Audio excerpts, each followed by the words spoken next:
कि आजकल गहलोत साहब लाल डायरी से बहुत डर रहे हैं। क्यों डर रहे हैं भला?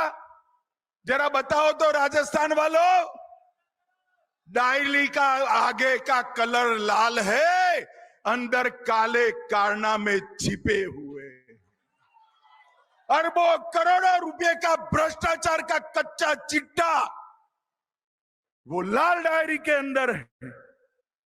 और मैं गहलोत साहब को कहने आया हूं, एक चंद लोग बेचकर नारे लगाने से कुछ नहीं होता। जरा भी शर्म बची है तो लाल डायरी के मुद्दे पर इस्तीफा देकर चुनाव के मैदान में आइए, हो जाए दो दो हाथ। अमित शाह ने लाल डायरी के मुद्दे को लेकर राजस्थान के मुख्यमंत्री अशोक गहलोत पर जमकर निशाना साधा। उनसे इस मुद्दे पर इस्तीफा देकर चुनाव मैदान में उतरने को कहा। इसके साथ ही शाह ने कहा कि केंद्र की भारतीय जनता पार्टी सरकार ने किसानों के लिए ढेरों काम किए हैं। शाह राजस्थान के गंगापुर सिटी शहर में सहकार किसान सम्मेलन को संबोधित कर रहे थे। उन्होंने कहा, आजकल गहलोत साहब लाल डायरी से बहुत डर रहे हैं। क्यों डर रहे हैं भला? जरा बताओ तो राजस्थान वालों। डायरी का आगे का कलर लाल है, अंदर काले कारनामे छिपे हुए हैं। अरबों करोड़ों रुपए के भ्रष्टाचार का कच्चा चिट्ठा उस लाल डायरी के अंदर है।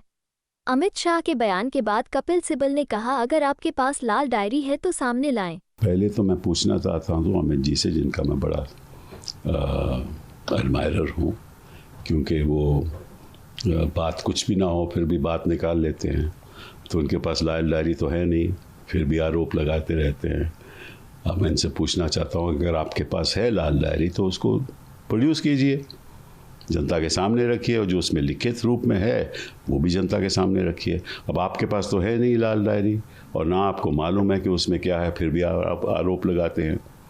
तो ऐसा ठीक नहीं है। आप तो एक गृह मंत्री हैं इस देश से, तो हर चीज़ में राजनीति नहीं होनी चाहिए। आप ये बताइए कि जब आपकी सरकार सत्ता में थी तो आपने राजस्थान के लिए क्या किया, ये बताइए ना जनता को।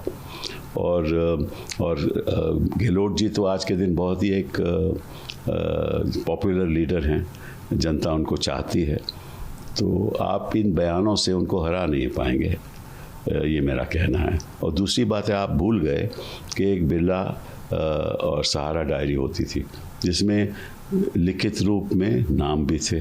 वो नाम कौन थे वो भी आप जानते हो। वो इनकम टैक्स के पास भी थी, उसमें इनकम टैक्स ने कार्रवाई भी की, और फिर किसी ने सुप्रीम कोर्ट में याचिका डालकर एक फ़ैसला ले लिया कि ये एविडेंस नहीं है।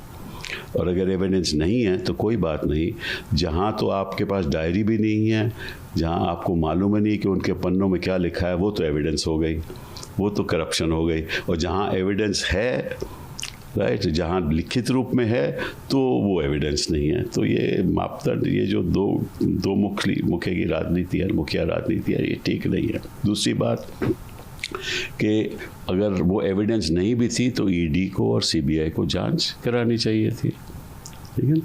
तो वो तो आपके अधीन है, जैसे मीडिया, गोदी मीडिया आपके अधीन है, वैसे वो आपके अधीन है।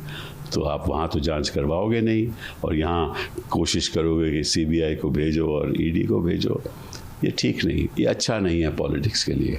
पॉलिटिक्स में मुद्दे की बातें करनी चाहिए।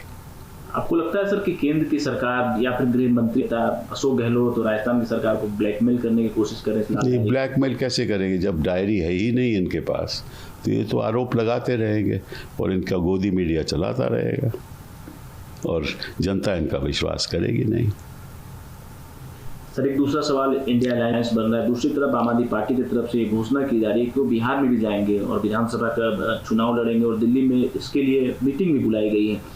तो आपको लगता है कि एक तरफ अलायंस और एक तरफ इस तरह से ऐलान कर देना पार्टी? देखिए, मैं एक निर्दलीय हूँ, मैं इसके बारे में ज़्यादा बात नहीं करना चाहता। केवल इतना ही कहूँगा कि अगर विपक्ष ने इकट्ठा होकर लोकसभा का चुनाव लड़ना है तो निश्चित रूप से कोई ना कोई इस बारे में बातचीत तो होनी चाहिए।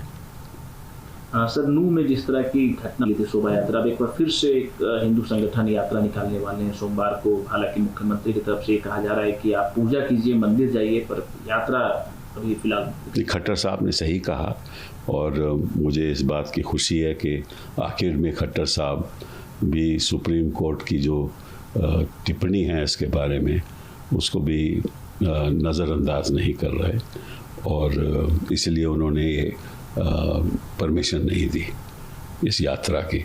तो उनका सुझाव ठीक है, लेकिन सबसे जो इम्पोर्टेंट बात है वो ये है कि इनको जो आपसी मतभेद है कम्युनिटीज़ में, उसके लिए कदम उठाने चाहिए कि वो ख़त्म हो जाए, ताकि इन चीज़ों की ज़रूरत ही ना पड़े। सर, बिहार को प्रधानमंत्री का प्रबल दावेदार बताया जा रहा है। उन्हीं के कैबिनेट के मंत्री हैं बिहार सरकार में, वो बता रहे हैं कि नीतीश कुमार प्रबल दावेदार के रूप में हो सकते हैं प्रधानमंत्री के रूप में, और फूलपुर उत्तर प्रदेश से चुनाव लड़ने की भी उनकी तैयारियां चल रही है। ये पार्टी की तरफ से जल्द डिक्लेयर भी किया जा सकता है, जानकारी दिया जाएगा। किस तरीके से देखते हैं इस तरह के? देखिए, ये इसके बारे में मैं कोई टिप्पणी नहीं करूँगा, क्योंकि ये बात तय होगी इंडिया अलायंस में, जब मीटिंग्स होंगी तब ये बातें तय होंगी कि कौन दावेदार होगा, कौन नहीं होगा, होगा तो होगा या नहीं होगा। तो इस बारे में मैं कोई टिप्पणी नहीं करना चाहता। आपको यह वीडियो पसंद आया हो तो इसे लाइक करें, हमारे चैनल को सब्सक्राइब करें